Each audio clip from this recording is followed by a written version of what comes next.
सवितृमण्डलमध्यवर्ती नारायण सरसिजासन सन्निविष्टः केयूरवान् मकरकुण्डलवान् किरीटी हारी हिरण्मय वपु धृतशंखचक्रः।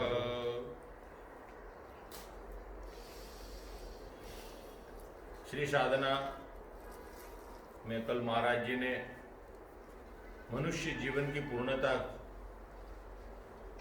किससे होती है उसके अलग अलग उपाय महाराज जी ने शास्त्र के हिसाब से हमको बताया।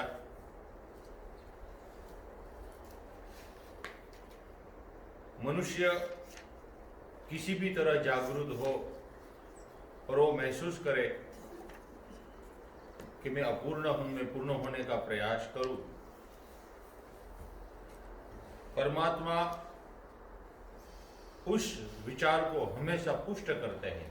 यदि हम एक कदम परमात्मा की ओर जाएंगे तो परमात्मा का नियम ऐसा है शास्त्र का, साधु संतों का, कि 10 कदम परमात्मा आगे बढ़ता है। हम एक कदम बढ़ाए परमात्मा तरफ, परमात्मा हमारी तरफ 10 कदम चलकर सामने से आते हैं। ऐसा वो करुणा कर है, दया निधि है। हमारा जीवन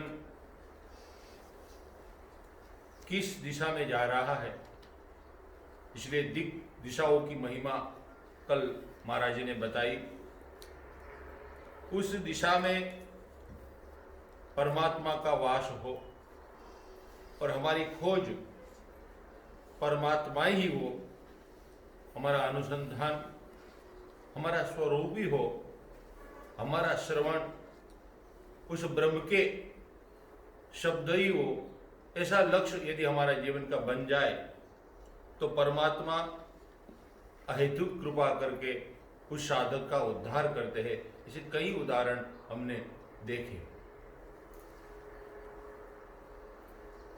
आज के प्रश्नोत्तरी के इस प्रसंग में काफी प्रश्न हैं, लेकिन सबसे अच्छा जो प्रश्न लगा उसको हम ले लेते हैं। पूज्य महाराज जी के चरण में प्रणाम करते हुए, मन को सावधान बनाते हुए महाराज जी की वाणी का लाभ ले, ऐसे आपसे अनुरोध करते हुए मैं भी परमात्मा से प्रार्थना करता हूँ कि मेरा मन भी महाराज जी की वाणी में संलग्न हो। चलिए महाराज जी की ओर। सबसे अच्छे प्रश्न काफी है, उसमें अच्छे प्रश्न को छान कर ऐसा लगा कि ये प्रश्न अच्छा है। पूज्य महाराज जी आपके चरण कमल में प्रणाम। मुमुक्षा की भावना को अंतर में निरंतर कैसे धारण कर सकते हैं, कृपया मार्गदर्शन दीजिए।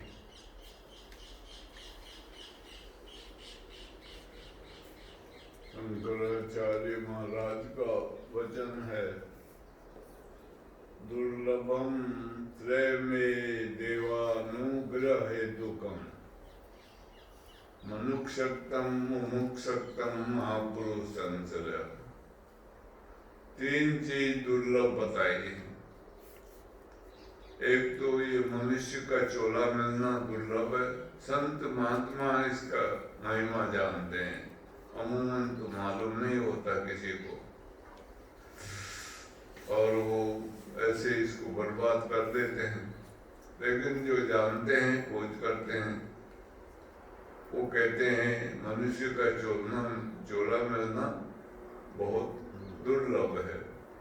प्रभु कृपा हुई तभी मिलता है, अहेतुक कृपा से मिलता है। दूसरा समझा रहा है, मुमुक्षुत्व आ जाए, ये समझ आ जाए मेरे को मैं बद्ध हूं संसार में, और कौन भेजता है, कौन बुलाता है, क्यों भेजता है, फिर क्यों बुला लेता है, क्या मतलब है जन्म लेने का, क्या मतलब है मरने का, आदि आदि बहुत से प्रश्न हैं ऐसे जिन पर उसके अंदर विचार जागरूक हो जाता है। तो वो खोज करता है जीवन के रहस्य क्या हैं जानने का। मैं कौन हूँ, कहाँ से आया हूँ, कहाँ जाऊंगा, क्यों आया हूँ, मतलब क्या था। जब मरना ही है तो फिर जीने का कोई मतलब नहीं है। कितने दिन जी लिए, क्या किया यहाँ, आदि आदि विचार जागते हैं, तो उसको कहते हैं मुमुक्षुत्व। बद्ध हूं मैं, पराधीन हूं, प्रकृति के अधीन हूं, मैं स्वाधीन हो जाऊं, स्वतंत्र हो जाऊं, मेरे अनुसार, इच्छा के अनुसार जीऊं, आदि आदि विचार आए, उसको मुमुक्षुत्व कहते हैं। मुमुक्षुता आ गई, विचार जागे अंदर से। अब ये कायम कैसे रहे? ये आई थोड़ी देर और चली गई। ये कायम के लिए बैराग होना जरूरी है। संसार का जो दृश्य है देखा जाए, अगर अपने में ही ख्याल करें, मेरे बाप दादा परदादा लक्कड़ दादा कक्कड़ दादा कितने हुए मेरे वंशज में, कहाँ गए? उन्होंने बड़े बड़े प्रोग्राम बनाए होंगे, आज मैं किसी को भी जानता नहीं हूं। और ये सब देख रहे हैं। वो युधिष्ठिर से जब यक्ष ने पूछा इस संसार में सबसे अजूबा क्या है, तो उन्होंने कहा हम रोज आना अगल बगल वालों को फूक के घर आ रहे हैं, लेकिन हमको ख्याल नहीं आता कि हमने भी यहाँ आना है, एक दिन यहाँ पर आना है। हम सब भूले हुए रहते हैं इस जगह को। इसलिए सबसे बड़ा अजूबा है संसार में यही है। ठीक बात है ये, ख्याल नहीं आता है, कभी खोए रहते हैं हम, संसार में खो जाते हैं। ख्याल कहीं और ही होता है, विचारों में लगता नहीं, अंतर्मुख होता नहीं है। इसके लिए संत महापुरुषों का जीवन चरित्र पढ़ना लाभदायक होता है। और अगर गुरु ने मार्गदर्शन दिया है, कहीं से मार्गदर्शन लिया है हमने, उसका अभ्यास करना लाभदायक होता है। और जागरूक होकर के संसार में जीने का प्रयास करना, देखते हुए रहना, हर एक को ख्याल में रखना। हर चीज यहाँ बदल रही है, सृष्टि का नियम है, रोज की रोज बदलती रहती है, ये स्थिर नहीं होती है। इसलिए इसका नाम संसार है, जो सरकता है। हाँ, सरकता रहता है, इसको संसार कहा जाता है। तो कोई चीज स्थिर नहीं है यहाँ पर। हम देखें हमारे जीवन को, कैसे थे आज कैसे हो गए। तो ऐसे जागृति पूर्वक जीना, उसको बोध कहा है। बोध आए हमारे अंदर, उस विषय रखा हुआ था अभी वहां, क्या था? वैराग्यस्य फलम बोधः। वैराग्य का फल ही बोध है, जागृति है। इसलिए वैराग्य बना हुआ हो। वैराग्य तभी आता है जब संसार का नश्वर जीवन जिया जाता है, देखा जाता है, समझा जाता है। नाश होना है सब कुछ, एक दिन मैंने भी चले जाना है। कभी कभी किसी को कुछ छोटे से नुक्ते से बैराग हो जाता है। बुद्ध देव को घूमने गए तो बैराग हो गया। उन्होंने कहा जब मरना ही है तो अभी जिंदा रहने का कोई मतलब नहीं है। मृत्यु कहाँ से आती है, क्या है मृत्यु, क्यों आती है, वो ढूंढने के लिए निकले। वो फिर मन में जिज्ञासा का भाव उत्पन्न हुआ और उसके लिए वो खोज करी, तो वो ज्ञान की पराकाष्ठा तक पहुंचे। सब कुछ समझ गया, जान में समझ में आ गई सारी बात। आज भी वो जिंदा है और पता नहीं कितने समय तक रहेंगे। मृत्यु की खोज करने वाला अमर अमर हो जाता है, और जो मृत्यु से डर के भागने का, छुपने का प्रयास करता है, वो कहीं कभी नहीं रहता किसी का। तो इस तरह से मुमुक्षा हमारे अंदर बनी रहे, उसके लिए जागरूक होकर जीने का प्रयत्न करना बहुत जरूरी है। देखना अगल बगल, अपने ही परिवार को, अपने ही जीवन को ख्याल मिलाना, उसके बारे में सोच विचार करना।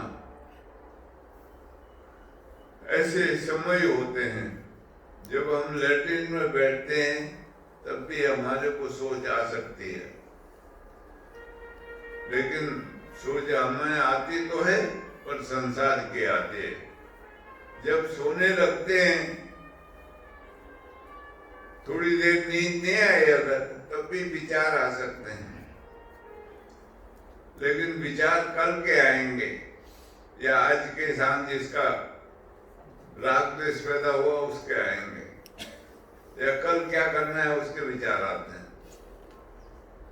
सुबह नींद खुल जाए जल्दी, अगर अभी उठने को मन नहीं कर रहा है, आलस आया हुआ है, उस वक्त भी विचार आ सकते हैं। ऐसे बहुत से समय होते हैं, कभी किसी की अपेक्षा पूरी नहीं होती है, अपेक्षा करते हैं ऐसा होना चाहिए, ऐसा होना चाहिए, ऐसा होना चाहिए, नहीं होता है, मन दुखी होता है बहुत। उस वक्त जागने का समय होता है, विचार आ जाते हैं तो जीवन में पलटाव आ जाएगा, बदलाव आएगा। ऐसे बहुत से समय होते हैं जब कोई महापुरुष को वैराग उत्पन्न होता है, तो ऐसे ही कोई चोट लगती है उसको संसार की, उसकी अपेक्षा की पूर्णाहति नहीं होती और वो वैराग उत्पन्न हो जाता है। कभी कभी संसार छोड़ के चले जाते हैं। संसार छोड़ के जाने का मतलब ये नहीं समझना कहाँ जाएंगे हम, जहाँ जाएंगे संसार होगा, लेकिन जो हमारे मन में बसा हुआ है उससे हट जाना। संसार में तो रहेंगे हम, संसार ऐसे ही रहेगा जहां भी जाएंगे, लेकिन हमारे मन से संसार उतर जाए, व्यर्थ लगे, जिसका कोई मतलब नहीं है, वो ऐसा लगे संसार, तब समझना संसार से हमको वैराग हुआ है, संसार से छुटकारा पाया है हमने। तो वो तभी संभव है जब चिंतन की धारा अंतर्मुख होके विचार में लगे हम, तभी संभव है। इसके लिए एकांत वास करना मदद करता है, सहायक करता है ये। इसलिए साधु संत एकांत वास करने जाते हैं। हमारे यहाँ ऐसे बहुत से पर्व बनाए हुए हैं। माघ का महीना आता है, काशी में, प्रयागराज में लोग एकांत वास करने रहते हैं। गंगा जी के किनारे नियम धारण करते हैं, एक टाइम खाना, 2 टाइम नहाना और गुरु से मार्गदर्शन मिला हुआ हो उसका अभ्यास करना। ऐसे वहां बहुत पद्धतियां हैं, कई जगह हैं, हरिद्वार में भी करते हैं, ऐसा बनाया हुआ है।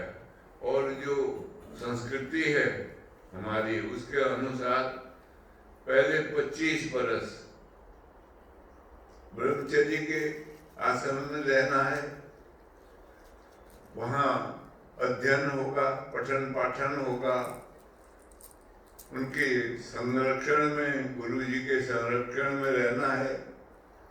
25 साल तक अगर उसको वैराग आ जाए और वो संन्यास ले लेते हैं। अभी भी बहुत से मिलेंगे महात्मा लोग जो आश्रमों में पढ़ते हैं, गरीब घर के होते हैं, आश्रमों में पढ़ते हैं, तो वहां से ही संन्यास ले लेते हैं। बहुत से संत महात्मा ऐसे होते हैं।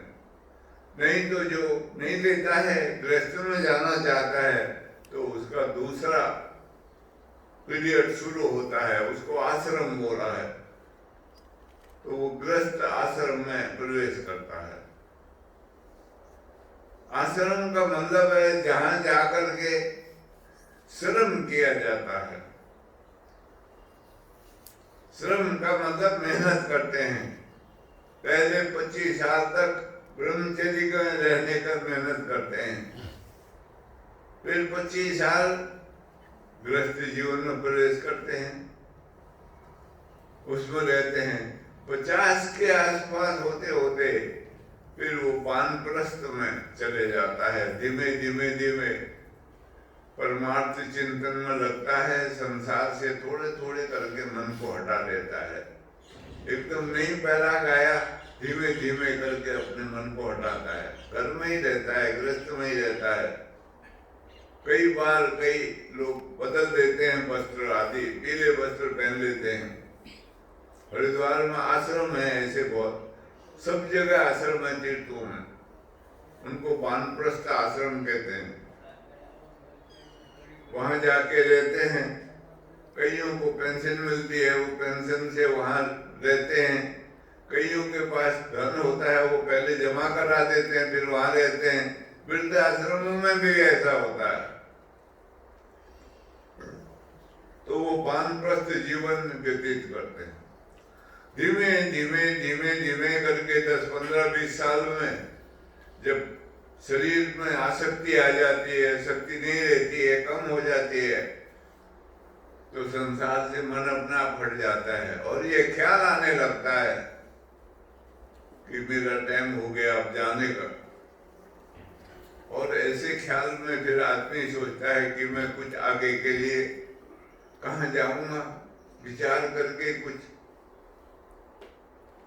भजन पाठ करना, धर्म कार्य में लगना, पुण्य आदि के काम में लगना, ऐसे करने लग जाता है ताकि आगे के लिए जीवन सुखमय हो जाएगा।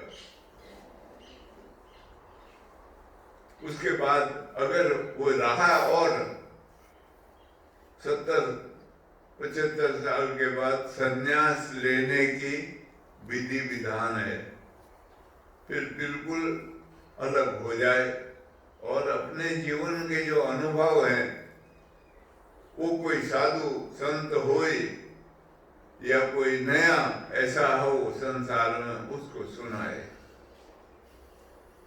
अभी भी 2 देश ऐसे हैं जहां हर एक मनुष्य साल में 1-2 महीने साधु बन जाता है और घर से दूर जाके मांग के खाता है। एक थाईलैंड और एक फिलीपीन, 2 देश हैं।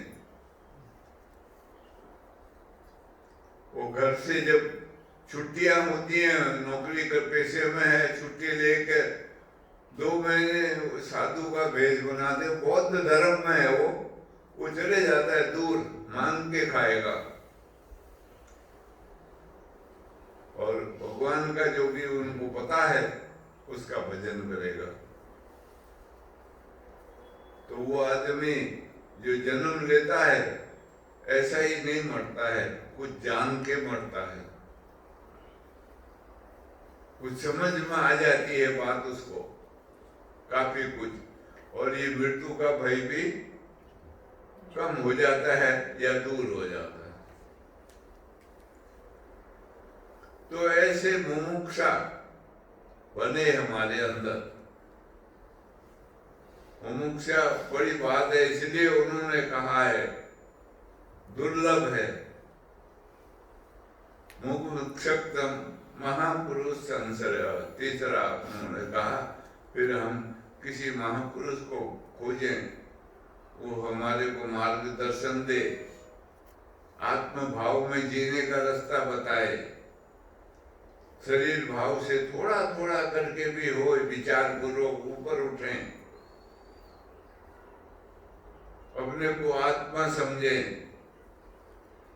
जाने तो बड़ी बात है, लेकिन समझने के लिए औपचारिकता के हिसाब से ही गए तो भी बड़ी बात है। उस आत्मा के गुण धर्मों को जाने, कैसी है आत्मा, शुद्ध है, बुद्ध है, नित्य है, उसके गुण धर्म हैं।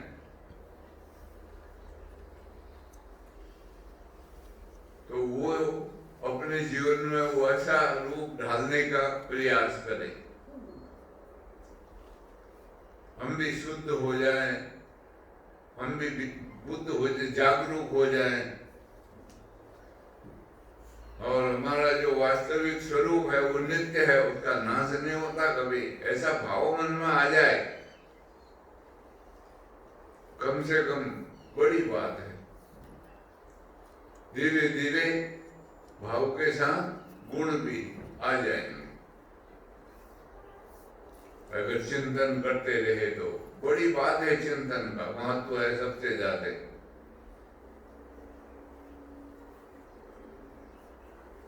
तो ऐसे मुमुक्षा परिपक्व होती है, और मुमुक्षा परिपक्व हो जाना बहुत ऊंची अवस्था है। उसका फिर संसार में मन नहीं लगता है, पर वैराग्य भी मुमुक्षा को ही कहते हैं।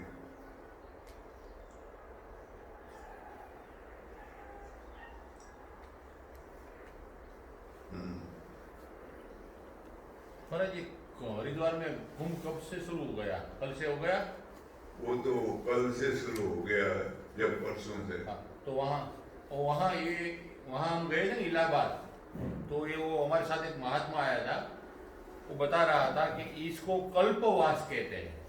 हाँ, कल्पवास है, वो एकांत में रहना होता है, उसका नाम कल्पवास है। वो माघ महीने में करते हैं ज्यादातर, और कुंभ के टाइम में भी करते हैं। वो कोई 2 महीने भी करता है, कोई 1.5 महीने भी, कोई 1 महीना कल्पवास में रहते हैं। उसको कल्पवास नाम दिया। देखने जैसा होता है।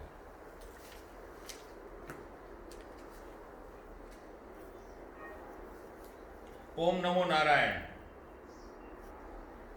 बिंदु रस रूप है या नाद रस रूप है?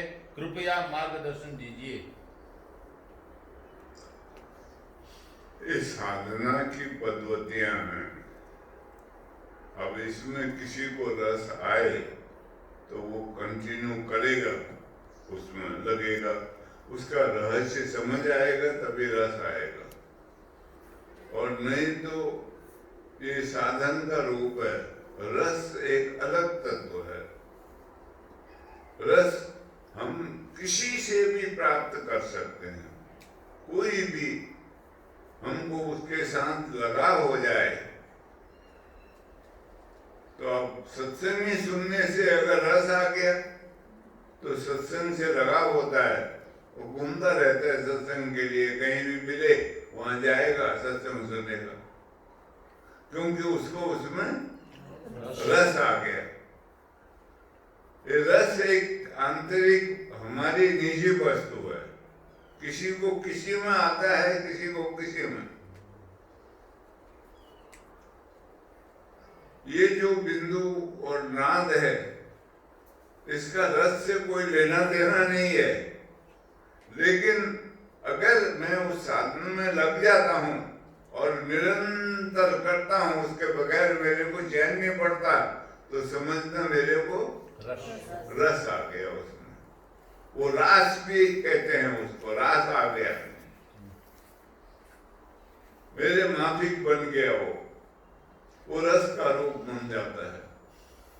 उसमें ऐसा नहीं है कि अंदर से कुछ उतरता हो और मैं उसको पान करता हूं, ऐसा नहीं है। रस का एक रूप होता है किसी चीज में भी हमको अच्छा लगने लग जाए, एकदम उसके साथ जुड़ान हो जाए मानसिकता का, तो उसमें रस आ गया, वो रस रूप बन जाता है। इसी तरह साधन भी रस रूप होता है। कईयों के लिए बहुत जरूरी होता है, वो का साधन करे बगैर कुछ नहीं खाते हैं। मैं ट्रेन में आ रहा था तो रतलाम में ट्रेन ठहरी। मेरे साथ उस डिब्बे में एक ब्रह्मचारी था, वृंदावन का। तो सवेरे मैंने चाय मंगाई, मैं अंदर ही पुल्ला पुल्ला कर लिया, वो दाम दूध ट्रेन में वो कर लिए, स्लीपर क्लास था। तो उसके बाद मैंने चाय मंगाई, तो ब्रह्मचारी को भी मैंने पूछा चाय पियोगे? उसने कहा मैं पीऊंगा तो सही, पर मैं नहाऊंगा पहले, तब चाय पीऊंगा। तो वो दौड़ के गया पानी के नलके के पास, उसके पास कमंडल था, उसने 2-4 कमंडल पानी अपने ऊपर डाला। मौसम बहुत ठंडा भी नहीं था, गर्म भी नहीं था, मेरे ख्याल से अक्टूबर का महीना था। और वो बदन पोंछ पाछ के धोती बदल के आ गया, बोला हाँ अब महाराज जी मैं पीऊंगा चाय। तो मैंने उसके लिए चाय मंगा ली। तो वो 2-3 आदमी और बैठे हुए थे, वो हंसने लगे, कहने लगे ये नहाना तो नहीं हुआ। अब मैंने कहा और नहाना क्या कहते हो, कैसे साबुन सुबुन लगा के नहाए, उसको नहाना कहते फुहारे के नीचे। लेकिन मैंने कहा बहुत अच्छा है, उसने गुरु की आज्ञा है, उसको बगैर नहाए कुछ खाना पीना नहीं, नहाने के बाद ही खाना, कोई खाना पीना हो तो उसकी आज्ञा का पालन कर रहा है वो किसी भी अवस्था में। अब यहाँ पर ऐसे उसने नहाने का एक रूप है, लेकिन उसने पूरा करा, वो आज्ञा का पालन किया है। मैंने कहा वो गलत नहीं है, तो मुझे समझ में नहीं आ रही ये बात, इसलिए मैंने कहा उसको टोक रहे हुआ, वो मेरे को पता है तो उसने बड़ा अच्छा काम किया है। तो अब ऐसा भी है कभी कभी कि आज्ञा का पालन करने में रस आने लगता है, उसमें कोई कष्ट भी होए तो वो कष्ट ना के बराबर हो जाता है। तो उसको गुरु जी की आज्ञा के पालन में रस आया, तो वो नहाने के बाद उसने चाय पी। तो इस प्रकार से हमारे अपने स्वभाव के ऊपर निर्भर करता है। रस आए तो हम उसमें साधन में लगें कमर कस करके, और जब लगेंगे रस आने लग गया तो कुछ न कुछ लाभ मिलेगा, प्राप्ति होगी, जानकारी मिलेगी। ये पक्की बात समझो, रस आए बगैर जानकारी नहीं मिलती है। औपचारिक ढंग से ऊपर ही फॉर्मेलिटी के हिसाब से करते हैं सब, फर्जियात जिसको गुजराती में कहते हैं, उसमें फिर रस नहीं आता है और कुछ उपलब्धि भी नहीं होती है। साधन में अगर रस आ जाए तो साधन नियमित होता है और उसके साथ उसका मानसिक लगाव जुड़ जाता है, उसके करे बगैर वो नहीं रह पाता है। कैसे ही भी हो, किसी भी अवस्था में हो, वो अपना साधन करेगा। इसलिए ये जो नाद और बिंद हैं, ये साधन की अवस्थाओं का वर्णन है, साधन तत्व है ये, इसको इस्तेमाल करना है। जैसे कोई डॉक्टर बनना चाहता है तो वो डॉक्टरी विद्या को पकड़ेगा, उसका इस्तेमाल करेगा, कोई इंजीनियर होना चाहता है तो वो इंजीनियरिंग विद्या को पकड़ेगा, उसका इस्तेमाल करेगा जीवन में तो इंजीनियर हो जाएगा। ठीक इसी प्रकार से परमार्थ की जो विद्या है, परमात्मा को प्राप्त करने की, ज्ञान की उपलब्धि करने की जो विद्या है, वो नाद और बिंदु है। बिंदु कहते हैं ज्ञान को। बिंदु में 3 चीज समाहित होती हैं, इच्छा शक्ति, क्रिया शक्ति और ज्ञान शक्ति। तीनों का समुच्चय होता है जो, वो बिंदु कहलाता है। तीनों प्रकट होते हैं उससे। वो प्रकाश रूप है और ये भिरकुटी से थोड़ा ऊपर, यहाँ पर उसका योगी लोग दर्शन करते हैं और उसको धीरे धीरे धीरे धीरे दर्शन से जब आगे बढ़ते हैं तो उनकी जो बुद्धि है, उनकी जो सोच है, ख्याल है जो, वो परमात्मा की तरफ चलता है, खोज में लगता है, अनुसंधान करता है। इसलिए शास्त्र कहते हैं नानु संदेह,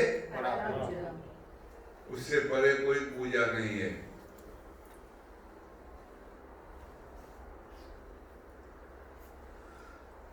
वेदों में जो वर्णन आता है उपासना की पद्धति है उसमें, तो ये सर्वोत्तम श्रेष्ठ पद्धतियों में से नाद तत्व की पद्धति मानी गई है। उपासना के 2 रूप हैं, एक पर एक अपर।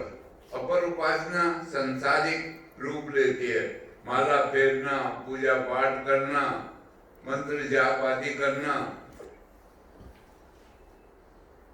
ये अपर उपासना में आते हैं। और पर उपासना में नाद बिंदु और कला का स्थान आता है। वो अंतर्मुखी साधना है और उससे ज्ञान की उत्पत्ति होती है, प्रकट होता है ज्ञान।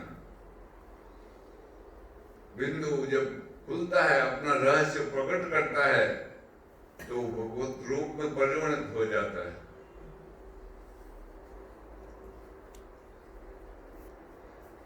तो इसके साथ अगर लगा हो गया मानसिक, उसके साथ मन लग गया,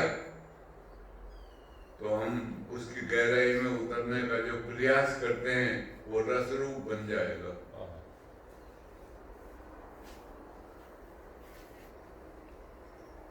एक एक लगाव है मानसिकता का, वो रस रूप बनता है। ये शास्त्रीय विवेचन है जो नाम के साधना करते हैं। शास्त्रीय विवेचन के अनुसार गुरु के बताए हुए मार्ग में चलते हैं। रस हमने पैदा करना होता है, रस हमारे अंदर से निकलेगा। शुष्क हृदय में रस नहीं आता है। हाँ, रस युक्त। इसलिए भक्ति के मार्ग में जो चलते हैं वो रस का पान करते हैं। भगवान का एक नाम रसराज, रसराज, रसेश्वर है।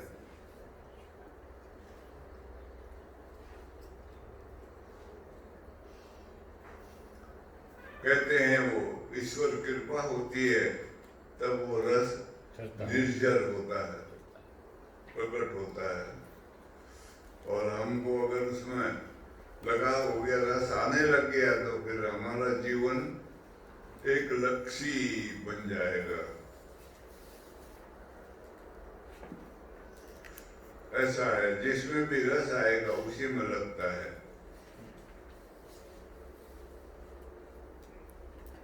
हर एक को अलग अलग रस आते हैं।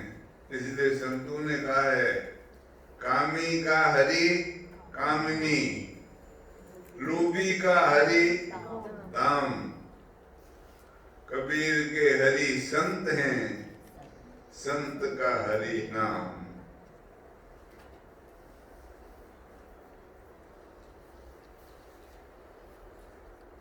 उसको जिसमें रस आया, कामी को कामनी में रस आता है और लोभी को पैसा मिले उसमें रस आता है, उसको खुश हो जाता है, वो रस से भरपूर हो जाता है, आनंद से नाचने लगता है। धन दौलत मिल जाए, लॉटरी खुल जाए, लेकिन कबीर कहते हैं मेरे जो हरि हैं, भगवान हैं, वो संत हैं, और संत का जो भगवान है वो नाम है। वो नाम के साथ जुड़ते हैं, एक होते हैं, और रस आता है, नाम का भजन करते हैं।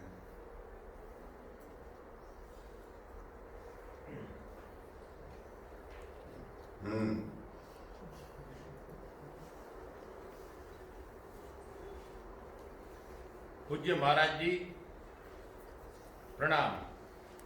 तारक ब्रह्म पूर्ण ब्रह्म की अवस्था है, या तारक ब्रह्म भगवान राम का नाम है, तारक ब्रह्म ज्ञान की अवस्था है, इसके बारे में जानकारी देने की कृपा करें।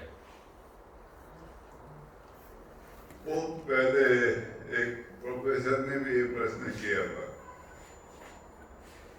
कि दो ब्रह्मों का वर्णन आता है, एक सगुण और एक निर्गुण, लेकिन शास्त्र में एक और ब्रह्म का वर्णन है जिसको कहते हैं तारक ब्रह्म। राम का नाम नहीं है तारक ब्रह्म। तारक का मतलब है जो हमको तार दे, पार कर दे, लगा दे, हमारा बेड़ा पार लग जाए, हमारा बेड़ा वार है और बेड़ा डूब जाता है समुद्र के बीच में। क्या है वो? तो गोस्वामी जी का एक चौपाई याद आई मेरे को। अगुण सगुण बीज नाम सुसाखी, उभय प्रबोधक चतुर्दुभाषी। अगुण और सगुण, एक ब्रह्म का रूप होता है गुणों से युक्त, जिनमें गुण होते हैं, संसार में रहता है हमारे बीच में, लेकिन अंदर से वो ब्रह्म का रूप होता है। बाहर से उसे जो गुण हैं वो काम करते हैं, उसको नींद भी आती है, सो जाता है, उसको भूख भी लगती है, खा लेता है, और वो काम में भी करेगा, चलेगा फिरेगा, और बैठ के सत्संग आदि भी सुनेगा, पठन पाठन भी करेगा, पढ़ेगा लिखेगा भी, सब काम हमारे जैसे करेगा वो, लेकिन फिर भी वो हमसे अलग होगा। उसका जो लक्ष्य है वो हमारे लक्ष्य से नहीं मिलेगा। उसको संसार नहीं चाहिए, उसका लक्ष्य क्या होता है? परमात्मा, ज्ञान, भगवान, ये लक्ष्य होता है। उसके लिए जी रहा होता है वो, उसके लिए खा रहा होता है, उसके लिए पी रहा होता है। वो पंजाबी में बोलते हैं, है खाना पीना जीने नू, नहीं जीना खाने पीने नू। कहते हैं खाना पीना खाए के लिए है, जीने के लिए, और अब हम जिए खाने पीने के लिए। तो है खाना पीना जीने नू, नहीं जीना खाने पीने नू, लख लानत ऐसे कमीने नू। गाली दी है जो खांदा पिंदा मर जांदा, नहीं नाम प्रभु दा ले पांदा। ऐसे वो गाली दी है। कहते खाते पीते ही मर जाता है और भगवान का नाम ले नहीं पाता है। खाना पीना है, जीना है। जीना किसके लिए है? भगवत प्राप्ति के लिए। भगवान को धारण करने के लिए। इसलिए शरीर को पालना है और वो उसके साथ ये जितने भी संत हुए हैं ये सब करते रहे। ये जलाराम बापा से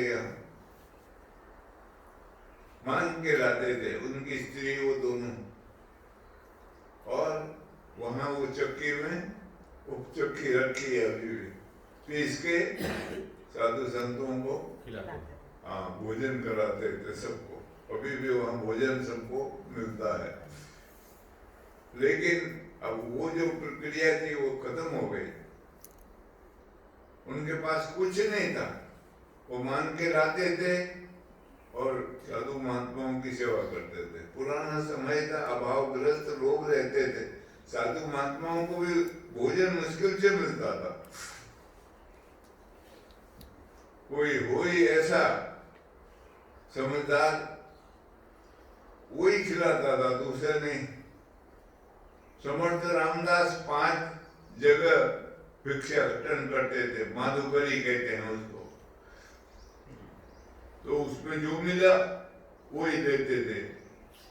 तो एक बार जा रहे थे मांगने के लिए, तो जय जय समर्थ रघुवीर का नारा लगाते थे।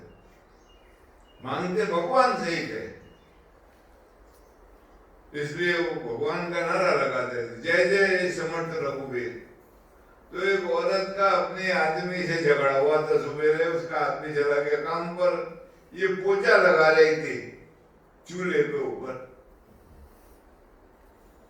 तो बोला था कुबीर के बच्चे, वो पोछा उठा के मारा उनको और वो लगा उनके। तो उन्होंने वो लेके अपने वो जो फलवा होता है उसमें रख दिया।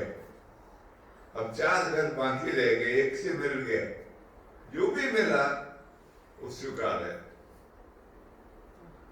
तब वो और जगह से मांग के वो भोजन करा और वो जो पोछा था कपड़े का उसको ले जाके नदी में धोया, साफ किया बिल्कुल, फिर उसको सुखाया और फिर उसकी बातियां बनाई। पुराने जमाने में रोहिणी थी, वो बाटी बना के दिया रात को जला। तो वो सत्संग करने बैठे तो वो दिया जलाया बाटी का। तो उन्होंने सुना लोगों को, आज एक माता ने ये कपड़ा दान में दिया था भिक्षा में और इसकी बाती बना के जलाई। सब लोग प्रार्थना करो उसके हृदय में भी ज्योत जल जाए। भगवान उसके हृदय में ज्योत जलाते हैं, प्रार्थना करो। तो उसका आदमी शाम को घर आया, तो अब शाम को उसका मुंह ठीक ठाक हो गया होगा, तो खाने बैठा। तो उसने अपने औरत से कहा, सुना है गांव में रामदास महाराज आए हैं और वो भगवान राम के भक्त हैं बड़े भारी, और जय जय समर्थ रघुवीर करके भिक्षाटन करते हैं। अगर आए तो उनको भोजन देना। अपनी स्त्री को बोला, वो बोला एक बाबा आया था आज सुबह, मैंने तो उसको पोछा मार दिया कहीं से। तो बोला तो बड़ा काम खराब किया तुमने। तो बोला जब पता करते हैं कहाँ पर हैं वो ठहरे हुए। तो पता लगा वो नदी के किनारे ठहरे हुए हैं। तो भाग भाग के गए वो पूछ पाछ के वहां। तो वो सत्संग सुना रहे थे, वो दोनों उनके पैरों में जाके लंबे पड़े। वो औरत रोने लगी कि महाराज मेरे से बड़ी भारी गलती हो गई सुबह, मैं बहुत गुस्से में थी और इसलिए वो पोछा मैंने आपको मार दिया। अरे बोला तूने तो वो कपड़ा दिया, उसका दिया जलाया हुआ है यहाँ, कोई बात नहीं। सबको बोला देखो हमने प्रार्थना करी भगवान से, इसके हृदय में भी दिया जले तो जल गया दिया, और हमारी प्रार्थना प्रभु ने स्वीकार कर ली। तब ऐसे कई कई साधु संत महात्मा हुआ करते हैं, और वो इस प्रकार से अपने जीवन को सार्थक बनाते हैं और दूसरों के लिए भी प्रेरणा के स्रोत होते हैं। उनके सानिध्य में कोई आए तो उसको भी उसका लाभ मिलता है। तो इसलिए एकांत सेवन करना बहुत अच्छा होता है। उसमें आदमी के विचार जगते हैं, विचार करता है। हो गया तारक ब्रह्म। क्या था प्रश्न? तारक ब्रह्म। हाँ, तारक ब्रह्म वो नाम के लिए यहाँ वो स्वामी जी ने बोला है, अगुण सगुण बीच नाम सुसाकी उभय प्रबोधक चतुर्दोभाषी। उसके लिए लिखा है सगुण और निर्गुण के बीच में, सगुण ब्रह्म और निर्गुण ब्रह्म दोनों के बीच को एक कराने वाला कौन है? नाम। सुसाखी बताया है। साक्षी होता है ना, कभी कोई आए आदमी और वो अपनी भाषा बोले, हमको नहीं आए तो हम बीच में किसी को बोलते हैं कि भाई ये क्या सुना रहा बोल रहा है, तो उसको इंटरप्रेटर कहते हैं अंग्रेजी में। वो हमारी भाषा उसको सुना देगा, उसकी भाषा हमको सुना देगा। ऐसे ही यहाँ नाम को सुसाखी बोला है, साक्षी है और बहुत अच्छा। सगुण की भाषा निर्गुण को देता है और निर्गुण की भाषा सगुण को। उभय प्रबोधक, दोनों का ज्ञान कराने वाला है। चतुर्दोभाषी, और दोनों भाषाओं में सबसे चतुर है। निर्गुण को सगुण और सगुण को मूकम करोति वाचालम पंगु लंघयते गिरिम। अब यहाँ मूकम करोति वाचाल के भी दो रूप होते हैं। एक तो ऐसा है जो मूक है, कभी नहीं बोलता है उसको बोलना शुरू कर देता है, वाचाल हो जाता है। और एक वाचाल है, बहुत बोलता है, उसको चुप करा देता है। दोनों काम करता है वो। अगर उसने थोड़ा साधन भजन किया है, सत्संग आदि सुना, कुछ समझ में आई बात, तो वो जरूर दूसरे को सुनाएगा, बोलना शुरू करेगा। और अगर वो बहुत बोलता है और चिंतन मनन की धारा में लग गया तो वो चुप हो जाएगा, अपने आप में मगन होने लगेगा। फिर वो जो वाचालता है उसकी वो चली जाएगी। ऐसा वो नाम के प्रति लगाव है उनका, गोस्वामी जी का, तो वो बता रहे हैं। तो वो उसी को तीसरा तारक ब्रह्म कहा है। राम को नहीं तारक ब्रह्म कहा है, नाम को तारक ब्रह्म कहा है। क्योंकि कई जगह वर्णन मिलेगा, कहाँ लग गाऊं नाम बढ़ाई, राम न सके नाम गुण गाई। राम भी उसका गुण नहीं गा सकते। राम एक तापस्तीय तारी, नाम कोटि खल कुमति सुधारी। राम ने एक तपस्वी की स्त्री को पार किया है,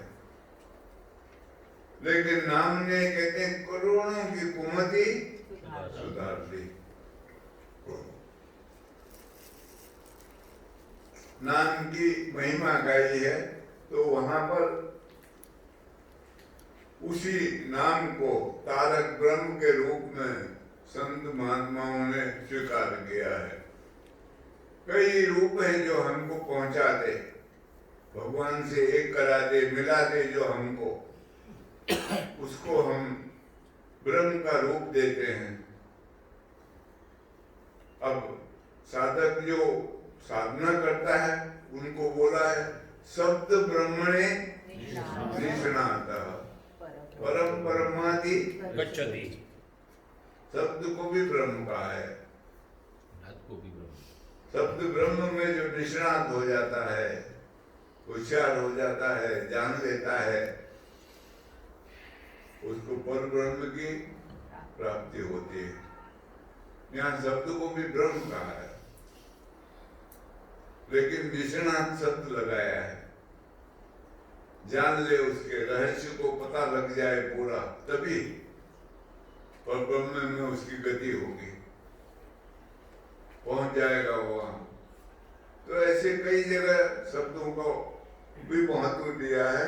ऐसे ही तुलसीदास जी के हिसाब से नाम को तारक ब्रह्म कहा है, और तंत्र के ग्रंथों में भी आता है, आगम शास्त्र में नाम ही तारक ब्रह्म है। जो उनका है कश्मीरी शैविज्म वालों का सिद्धांत, उसमें नाम को तारक ब्रह्म करके पुकारा है।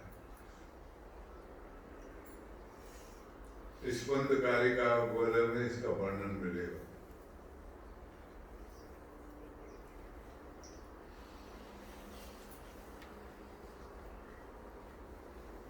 पूज्य महाराज जी नमस्कार।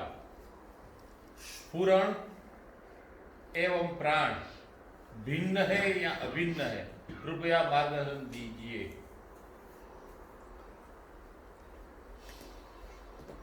ऐसा है जैसे गरुड़ और विष्णु है। गरुड़ क्या है? वाहन है विष्णु का। अब मैं कहीं जाता हूँ तो वाहन होता है गाड़ी, बैठ के वहां पहुंचाने का। ऐसे ही नाम का और प्राण का संबंध है, स्फुरण का, जिसको कहा है। जो स्फुरण है वो जो गति करता है वो प्राण के द्वारा करता है, इसलिए अभिन्न हो गए दोनों। स्फुरण को पकड़ना है तो अलग से नहीं पकड़ा जाएगा, कभी किसी के हाथ में नहीं आएगा। किसके द्वारा आएगा? प्राण के द्वारा। प्राण के द्वारा। स्फुरण उसी से गति करता है, उसकी अपनी स्वतंत्र सत्ता है। लेकिन वो जो स्वतंत्र सत्ता है वो गति करेगी जब वो प्राण के द्वारा करेगी। यहाँ पर फूल खिले हैं, वो खुशबू हम तक आएगी, कौन लाएगा? वायु। वायु लाएगी। वायु के साथ गति करेगी। ठीक इसी प्रकार प्राण के साथ स्फुरण गति करता है। दोनों अलग अलग हैं। स्फुरण की सत्ता अलग हो जाती है प्राण से, लेकिन जब प्राण स्तंभित हो जाए, जो बहुत उच्च कोटि के संत हैं, बहुत जानकार महापुरुष हैं, जो उनका प्राण स्तंभित हो जाता है, रुक जाता है। पहले सूक्ष्म होता है, फिर धीमे धीमे, इसलिए कहा है प्राणों की जो गति है 108 अंगुल है। 96 अंगुल अंदर चलते हैं और 12 अंगुल बाहर चलते हैं। आम उसके लिए है। तो जब कोई साधक साधना में बैठता है धीमे धीमे, और कईयों को होता होगा, ऐसी बात नहीं है, कोई बैठने की बैठक अगर थोड़ी ज्यादा 1.25 घंटे से ऊपर हुई तो धीरे धीरे प्राण की गति सूक्ष्म होती है, और पता लगेगा कि प्राण बाहर दूर तक नहीं जा रहा है। इसको देश और काल की गति मानते हैं। देश का मतलब है हमारा शरीर, काल का मतलब है समय। 1 मिनट में 15 प्राण चलते हैं, 24 घंटे में 21,600 प्राण चलते हैं। तो वो कम होने लगते हैं। 15 की जगह 12 हो जाएंगे, 10 हो जाएंगे, 7, 8 हो जाएंगे, 9 हो जाएंगे।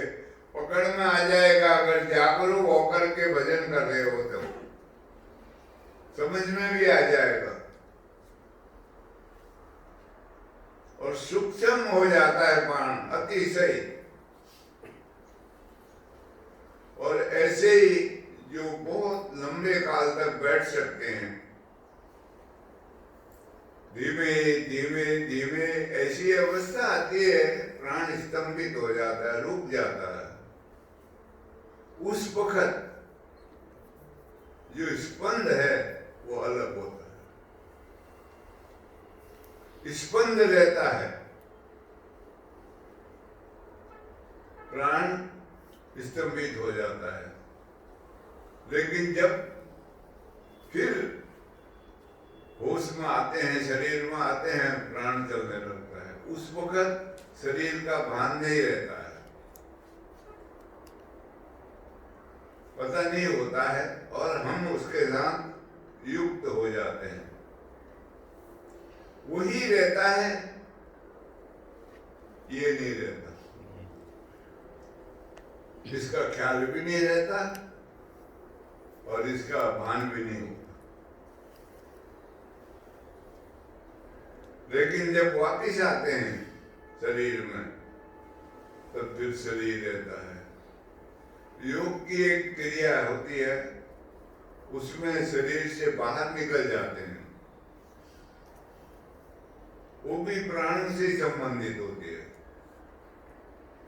एक महात्मा रहते थे हरिद्वार में, मैंने कईयों को भेजा उनके पास। यहाँ पहले वो वल्लभ भाई वगैरह थे या अनुसुईया भी वगैरह, सबको वहां मैंने कहा उनके दर्शन करके आना। वो रात को किसी को रहने नहीं देते थे, वो बाहर रहते थे। वो बिरला की धर्मशाला है वहां,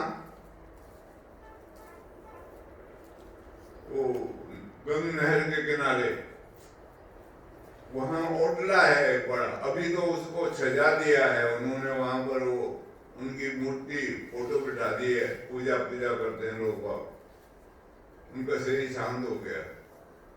लेकिन वो रात को किसी को रहने नहीं देते थे वहां, और वो शरीर छोड़ के गमन कर जाते थे, शरीर पड़ा रहता था, इधर उधर घूम के आते थे। कहते हैं कई बार महात्माओं के दर्शन करने चले जाता हूँ। थोड़ी देर बात हुई थी 5 मिनट मेरी उनसे, ज्यादा नहीं बोलते थे। वो भी कईयों ने मेरे को बोला, ये आपसे कैसे बात करिए, हमसे तो नहीं करते कभी बात।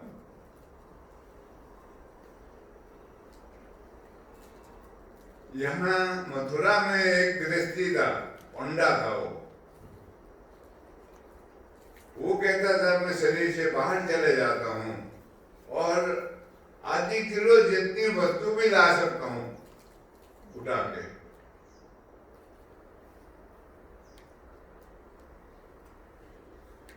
तो शरीर से बाहर ये शरीर स्थूल रह जाता है, सूक्ष्म शरीर बाहर निकल जाता है। 1-2 बार मेरे को भी अनुभव में आया ऐसा, लेकिन मैं बहुत दूर नहीं जा सका, भय बहुत लग गया। छत के ऊपर चला गया था और छत के ऊपर से छत थी स्लेटों वाली, पत्थर की स्लेट थी, छत थी। मैं ऊपर बैठ गया बाहर खुले में, और वहां से देख रहा हूं मेरा शरीर नीचे बैठा हुआ है। लेकिन भय लगा, बहुत घबराहट हुई, वापिस आ गया।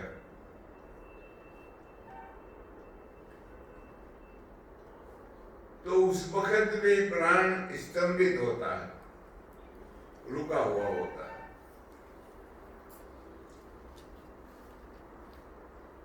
तो स्फुरण प्रकट होता है पूरा, क्योंकि वो हमारा जीवन शक्ति है, उसी को चित्ती शक्ति कहते हैं। परावाक भी उसका नाम है, वो उससे अलग होता है। बाकी पूरे जीवन में जो स्पंद है वो प्राणों के द्वारा ही प्रवाहित गमन करता है, आता जाता है। गरुड़ का और विष्णु का जैसा संबंध है, ऐसे ही प्राणों का और उसका संबंध है। पर है वो अलग।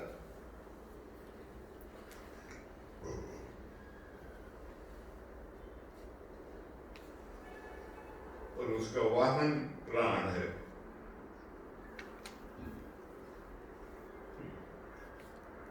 और दूसरे शब्दों में कहो तो गरुड़ ही प्राण है।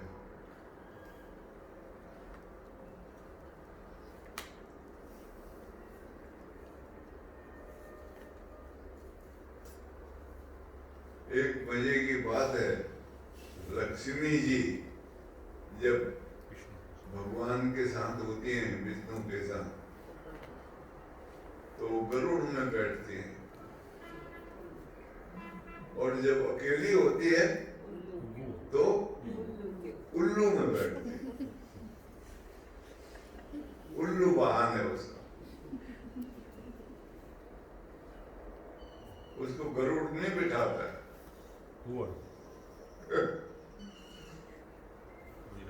लेकिन जब भगवान के साथ होती है तब गरुड़ में बैठते हैं। ऐसा रहस्य है इसका। अकेली है वो लक्ष्मी, गरुड़ को गए मेरे को बिठा, वो नहीं बिठाएगा उसको, और क्या जा जाते अपने वाहन में बैठ। लक्ष्मी का वाहन उल्लू है। उल्लू को दिन को नजर नहीं आता है, रात को देखता है वो।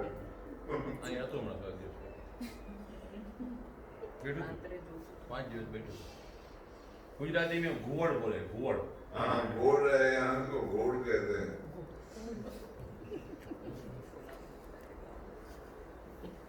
ये लक्ष्मी के पुजारी जितने हैं, ये सब रात को देखने वाले होते हैं, दिन को इनको नजर नहीं आता। ऐसा समझाया है।